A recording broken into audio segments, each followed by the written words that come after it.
تعریف کرتا ہے، جو اللہ تعالیٰ تعریف کے حقدار ہے، جو اللہ تعالیٰ ستائش کے قابل ہے، جو اللہ تعالیٰ اس لائق ہے کہ اس کی تعریف کی جائے، تو یہ بندوں کو دعا سکھائی گئی ہے کہ بندے جو اللہ کے ماننے والے ہیں، جو بندے ہیں، انسان ہیں، وہ اللہ تعالیٰ کی تعریف کریں۔ لیکن ان کے پاس اتنی سمجھ نہیں ہے کہ انہوں نے کہا کہ یہ تو اللہ تعالیٰ کسی اور کو، یعنی اب کون اللہ ہے کہ اللہ اس کی تعریف کر رہا ہے، یہ ان کی علمی لیاقت ہے۔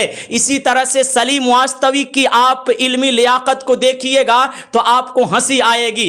ایاک نعبد و ایاک نستعین، یہ سورہ فاتحہ میں ہے، جس کا معنی یہ ہوتا ہے کہ اے خدا ہم تیری ہی عبادت کرتے ہیں اور تجھ ہی سے مدد مانگتے ہیں۔ لیکن یہ سلیم واستوی کہتا ہے اور کہتا ہے کہ بھائی ایاک نعبد و ایاک نستعین کا معنی ہے کہ خدا ہمیں سیدھا راستہ پر چلا، ان لوگوں کے راستے پر جن پر تو نے انعام کیا۔ ان کو ترجمہ کرنے کا ڈھنگ نہیں آتا ہے، عربی کے عین سے نا بلد ہیں، عربی کے عین جانتے نہیں ہیں، لیکن اسلامی تعلیمات پر آ کر یہ لوگ اعتراض کرتے ہیں۔ اور یہ بندہ آ کر بولتا ہے کہ بھائی خدا اب کس سے کہہ رہا ہے کہ ہم تجھی سے مدد مانگتے ہیں اور تجھی سے ہم دعا کرتے ہیں اور ہمیں سیدھے راستے پر چلا۔ میں بتا دینا چاہتا ہوں کہ یہ خدا نہیں، بلکہ یہ سورہ فاتحہ جو ہے یہ خدا اور بندوں کے درمیان میں ہے۔ یہ سورہ فاتحہ بندوں کو سکھائی گئی ہے۔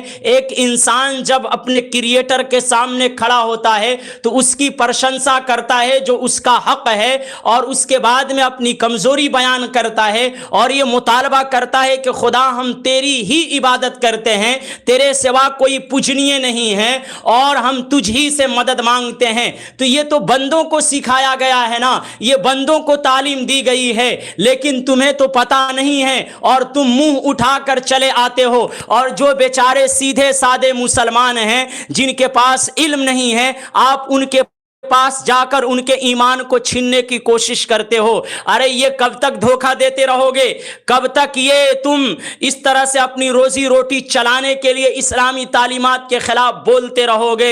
اے میرے بھائیوں، اے میرے دوستوں، اے میری بہنوں، کان کھول کر سن لینا۔ آپ چاہے آپ کسی بھی دھرم سے آپ بلونگ کرتے ہیں، لیکن یہ جو مارکیٹ میں گھومنے والے جو سو کالڈ ایکس مسلم ہیں نا، یہ سراسر جھوٹ بولنے والے ہیں، یہ سراسر بکواس کرنے والے ہیں۔ یہ لوگ آتے ہیں، کبھی غلامی کو اسلام کے ساتھ جوڑتے ہیں، کبھی سلیوری کو اسلام کے ساتھ جوڑتے ہیں۔ ان کو شرم نہیں آتی کہ غلامی تو نبی اعظم کے آنے سے پہلے غلامی کا دورہ تھا، نبی اعظم کے آنے کے بعد غلامی ختم ہوئی اور نبی اعظم نے غلامی پر کیسے پابندی لگائی، ان کو پتہ نہیں ہے۔ لیکن یہ اسلام کے کھاتے میں آ کر جو چیز اسلامی نہیں ہوتی ہے اس کے میں بھی یہ لوگ اسلام کے کھاتے میں ڈال دیتے ہیں۔ یہ لوگ میڈیا میں جاتے ہیں اور سوشل میڈیا پر جا کر اسلامی تعلیمات کے خلاف جو ہیں اپنے اندر کی گندگی نکالتے ہیں۔ میں پہلے بھی بتا چکا ہوں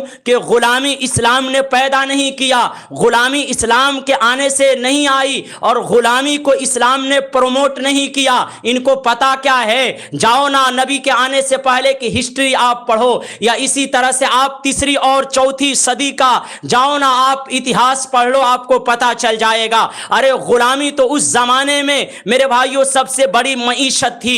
جناب نبی اعظم جب دنیا میں تشریف لائے نا، پیارے نبی جب دنیا میں تشریف لائے، سنو لوگو، جو غلامی کو اسلام کے ساتھ جوڑنے والے ہیں ان کو کیا پتا ہے کہ اسلام نے غلامی کو ختم کرنے کے لیے کیا کیا ہے؟ ارے تم نے کیا کیا ہے؟ یہ تو آپ 200 سال اور 300 سال پہلے امریکہ والے لوگوں کو غلام بناتے، ان پر ظلم و ستم کرتے، ان کو مارتے، ان کو کھانا بھی نہیں دیتے اور ان کو جانوروں سے بدتر سمجھا کرتے تھے۔ آج یہ لوگ اسلام پر